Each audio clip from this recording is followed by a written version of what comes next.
Hi, I'm Mark David Hall. I teach politics here at George Fox University, and I'm very pleased to be involved with this course.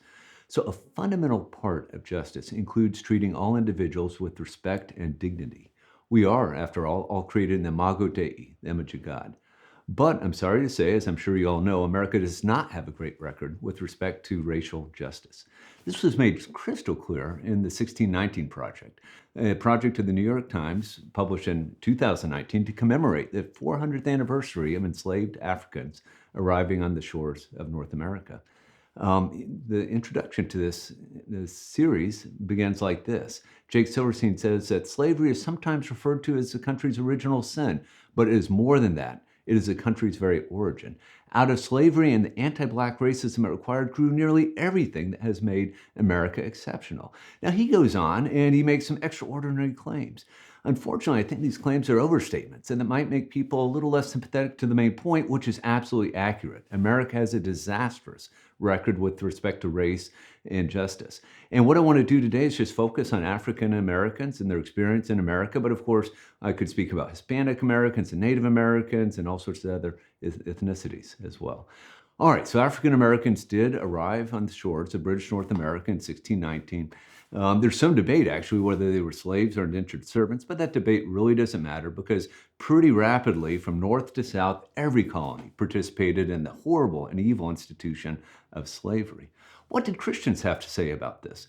Well, not a lot. In all honesty, well, through the 17th century, almost no one seriously questioned slavery. It was just sort of a fact of life, sort of like disease or hunger or something like that.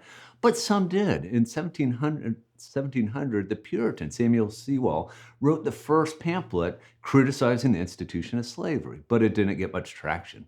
More interestingly, John Woolman, in the mid-18th century, a Quaker, a member of the Society of Friends, and I trust you all know that George Fox is a school that comes out of that tradition, launched a devastating attack on slavery from the Christian perspective, and other Quakers picked up this mantle. So by the end of the 18th century, almost all Quakers were against slavery. They were arguing against it, arguing that it should be abolished. What about America's founders? When you look at the sort of Americans who served in the state legislatures for the Continental Congress and so forth, no one defended slavery as a good. And in fact, when our founders put together the Declaration of Independence, they made arguments that make it sound as if the American experiment in self-government is incompatible with slavery.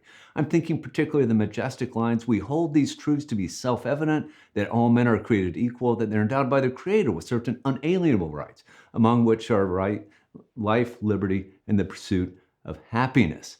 Now, some people have said, well, they were hypocrites.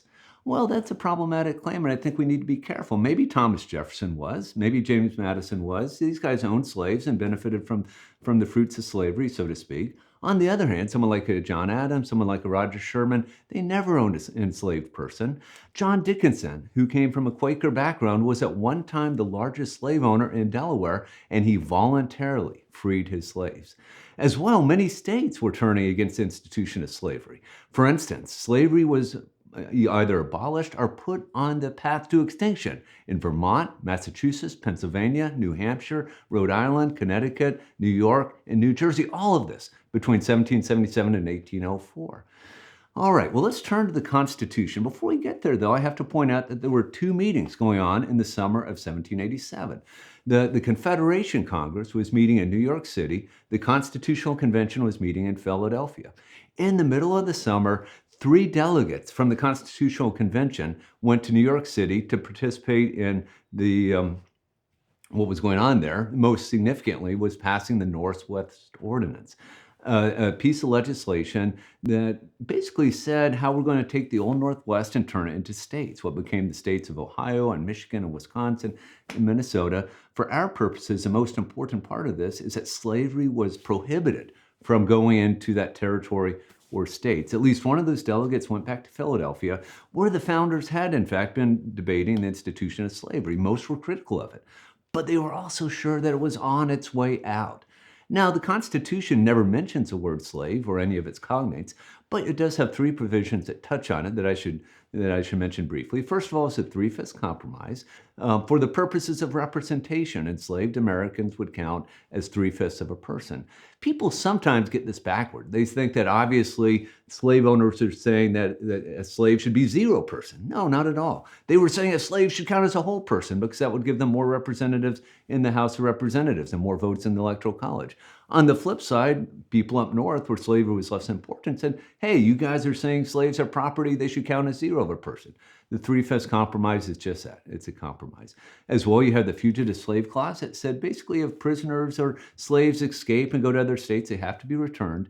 And then, of course, the Constitution bans, it says the importation of slaves can't be banned for 20 years.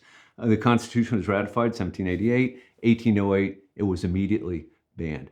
Almost everyone thought slavery was on its way out. What happened? Eli Whitney happened. In 1794, he invented a machine called the cotton gin.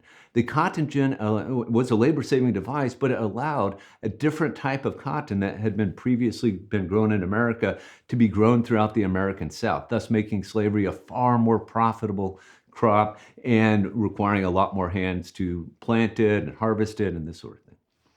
All right, well, we got to start moving a little bit more quickly. So let me mention in the 1820s, you have abolitionist societies in the late 18th century, but they really take off in the 1820s. Some of their leaders are Quakers again, Sarah and Angelina Grimke.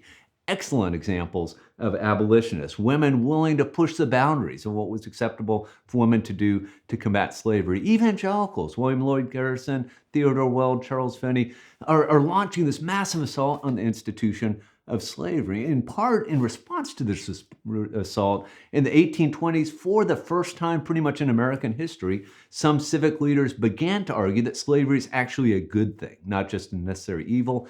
And I'm sorry to say that some ministers made biblical arguments to defend this practice. Political parties were formed to oppose slavery. The Liberty Party in 1840, the Free Soil Party in 1848, the Republican Party in 1856, with Abraham Lincoln winning in 1860. I'm going over a lot of nuances. Technically, the Republicans were opposed to the expansion of slavery. They never wanted to end it right away. But nonetheless, the election of Abraham Lincoln scared the American South. The southern states succeeded, and the nation found itself in a bloody civil war. In the midst of that war, Lincoln issued the Emancipation Proclamation, which didn't free many slaves, but it clearly made the war about slavery. And sure enough, the promises of the Declaration were recognized with the 13th Amendment, 1865, which banned slavery. The 14th Amendment, which was intended to protect the rights of the newly freed slaves, and the 15th Amendment, aimed at protecting their voting rights. Well, it might sound like problem solved, right? Unfortunately, the problem was not solved. We see all sorts of extrajudicial, extralegal violence against African Americans throughout the American South to keep them in their quote-unquote place. Unfortunately, the Supreme Court let southern states get away with a lot of shenanigans. For instance, and I don't mean shenanigans in a light sense, in a very evil sense. For instance, a lot of states began to pass laws requiring separation or segregation. Whites have to go into these train cars. African Americans have to go into these train cars. In the case of Plessy versus Ferguson, a fellow named Plessy challenged this as a violation of the Equal Protection Clause. It would sure seem to fly right in the face of it, right? How is this equal protection under the law? Unfortunately, the Supreme Court said, well, it's all right. As long as these facilities are equal, separate but equal is just fine. John Marshall Harlan would have nothing to do with that, though, in a powerful dissent. He said, no, the Constitution does not permit states to make these sorts of distinctions based on race. Now, separate but equal sounds bad, but perhaps in practice it was not so bad. I'm sorry to say it was bad. A great example of this is a Supreme Court case 3 years later where the Supreme Court permitted a Georgia county to eliminate an African American high school. So you have a white education K through 12, African American education K through 8, and somehow the U.S. Supreme Court concluded that was separate but equal. Utter nonsense. And this sort of thing went on all the time. Funding for African American schools, never nearly as much as funding for white schools. Let me talk about voting quickly, and then we'll return to segregation in public facilities. You might think African Americans could just elect good legislators who would fix these laws, right? Unfortunately, again, primarily in the southern states, lots of tricks were developed. Lots of policies were passed, things like the grandfather clause. States would say you get to vote if your grandfather could vote. Well, that's fine if you're white because your grandfather almost certainly could vote. But if you're African American, your grandfather almost certainly was a slave and so cannot vote. Fortunately, the U.S. Supreme Court declared these laws to be unconstitutional in 1950. There are other shenanigans like that, and over time, the court struck them down. But I just want you to understand that African Americans were never able to fully participate in politics in the American South after Reconstruction ended. Well, let's turn the corner then and go to one of the most important U.S. Supreme Court cases of all time, Brown versus the Board of Education, 1954. This case involved a challenge to actually 5 different school systems that segregated African American and white students. This would seem to be acceptable under Plessy versus Ferguson, but fortunately, the U.S. Supreme Court unanimously ruled Plessy versus Ferguson to be unconstitutional, a violation of the 14th Amendment. Separate but equal is never acceptable, says the U.S. Supreme Court. The next year, it says these segregated schools have to go. They don't have to go right away this year, but they have to be eliminated with all deliberate speed. Unfortunately, you see Southern politicians, people like Orville Faubus down in Arkansas, George C. Wallace in Alabama, dragging their feet. George C. Wallace actually stood in the University of Alabama's auditorium doorstep to say African Americans are not welcome here. Presidents had to nationalize the Guard to move these governors out of the way to integrate these institutions. So the U.S. Supreme Court is crystal clear that states cannot discriminate or segregate on the basis of race. What about private entities, though? Restaurants, hotels, theaters, and that sort of thing. They segregated all the time voluntarily. Sometimes it was required as a matter of state law, but oftentimes the restaurant owner just simply put a sign in his window saying whites only. Well, as you know, there was a massive civil rights movement led by people like the Reverend Dr. Martin Luther King Jr., the Reverend Ralph Abernathy, the Reverend Andrew Young, the Reverend Jesse Jackson. You'll note I keep saying Reverend. The leaders of the American civil rights movement were ministers of the gospel, bringing their faith into the public square to fight for justice.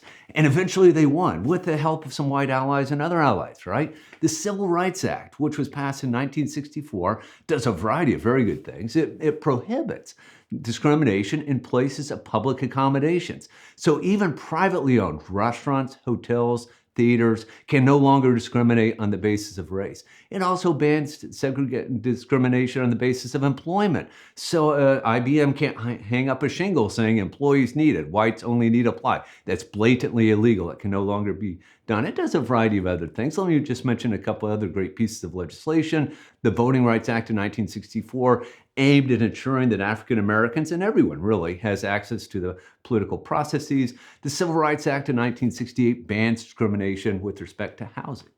All right, so now we're done, right? 1970s, the problem is solved. Unfortunately, you all know that's not the case, and I know you know. We know from great studies of applicants for jobs, applicants for apartments, that there's all sorts of informal discrimination that goes on. No one is stupid enough to hang up a sign saying whites only need apply, but we know this sort of discrimination goes on all the time. As well, we have great wealth disparities between African Americans and white Americans that can be traced immediately to racist policies of the past. I'm talking about informal segregation, but things like restrictive covenants, practices like the federal government engaging in redlining. So great injustice remains. And what I want to leave you with is this. The fight against racial injustice has oftentimes been led by Christians. Christians must continue this fight today. Justice requires it. Thank you very much.